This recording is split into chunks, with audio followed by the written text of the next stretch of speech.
In this lecture, we're going to be talking about reform and dissent in New Spain. We're going to be mainly looking at reform, the Bourbon reforms. And so you may ask, who are the Bourbons? The Bourbons are a dynasty that are going to rule over the Spanish throne. But they aren't going to get there easily because there will be struggles over who is going to become the next Spanish king in the early 1700s. And so this is going to lead to a European war involving several countries known as the War of Spanish Succession. Now, why is there a war over who is going to become the next Spanish king? Well, the problem is the last Habsburg king of Spain, Habsburg being a royal family, the last Habsburg king of Spain is Charles II, and he does not have any male heirs. And so he has to decide who is going to become the king after he dies. And this is what leads to the problem, because there are several royal families throughout Europe who are going to lay claim to the throne, to the Spanish throne. And why? Well, for example, you have royal families in Austria and in France who are claiming that they have rights to the Spanish throne. These are the two lead contenders. And so why would the royal families of Austria and France try to claim the Spanish throne? Well, because there was a lot of intermarriage going on between the royal families of Europe at the time. And so, yes, the royal families of Austria and France were both married into the royal family of Spain, the Habsburgs, okay? And so that's why you have members of the royal family of Austria and France trying to claim the throne of Spain. So Charles II doesn't have any male heirs, doesn't have any children, right?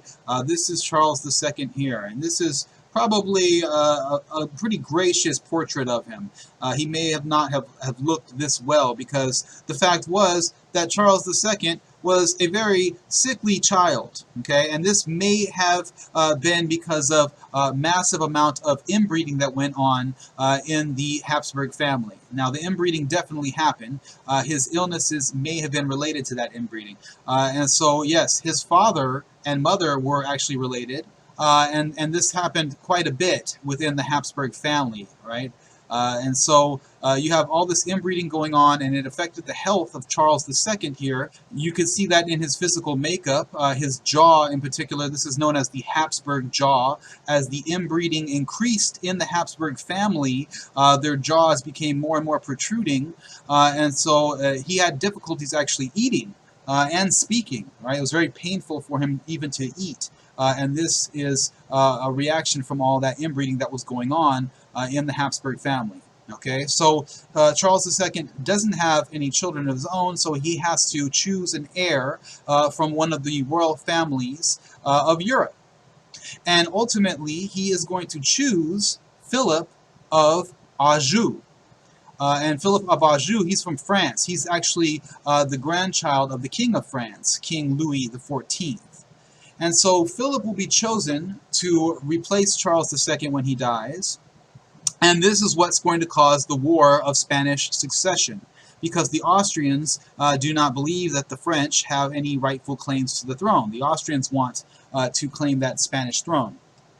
And so this is going to lead to that War of Spanish Succession. The British are going to get involved. Other European countries will also get involved. And so ultimately the war will be fought, and it'll be fought to a draw. And eventually you'll have a treaty that ends the War of Spanish Succession, and that is the Treaty of Utrecht. And this treaty ultimately will find that France and Spain will remain separate kingdoms. Okay, they will not join together. So Philip of Anjou is not going to become the king of both Spain and France. Okay, so France will have its own king. Philip of Anjou will be the king of Spain. Okay, this is in relation to the type of politics known as balance of power politics that were going on in Europe at the time. The European kingdoms wanted to maintain a balance of power. They didn't want one kingdom becoming an ultimate empire that was dominating the other kingdoms there in Europe. So they didn't like the idea of France and Spain joining together under one king and becoming this large empire, okay, because they would have dominated Europe. And so that's why you have Austria and other European powers joining together to fight against the succession of Philip of Anjou, right?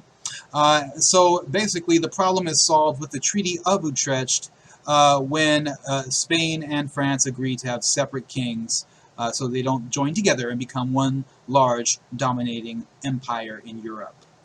And so this marks the beginning of the Bourbon family dynasty in Spain. Now, when Philip takes over the throne in Spain, he is going to inherit a number of economic problems. Some of these economic problems include low productivity, all right? So Spain isn't producing goods or agricultural products at a high level at this point in the early 1700s. You've seen decline during the 1600s in this area. At the same time, you also have an increased amount of foreign debt for Spain. Okay, a lot of the trade that is going on between Spain and its colonies is being dominated by foreign merchants. And also, you have a decline in silver being exported from the colonies back to Spain. Okay, so a lot of the silver that is being mined in areas like in New Spain, like in Zacatecas, is going to remain in the colonies and not make it back to the capital in Spain. Okay, and so that's a problem for the Spanish economy. It's good for the local economy there in New Spain, but it isn't good for the mother country because they want to have more and more of those silver exports reaching back to Spain, the mother country.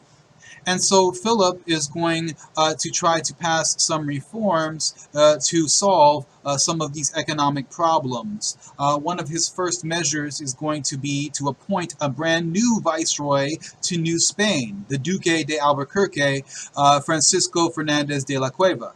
Okay, here is Fernandez right here.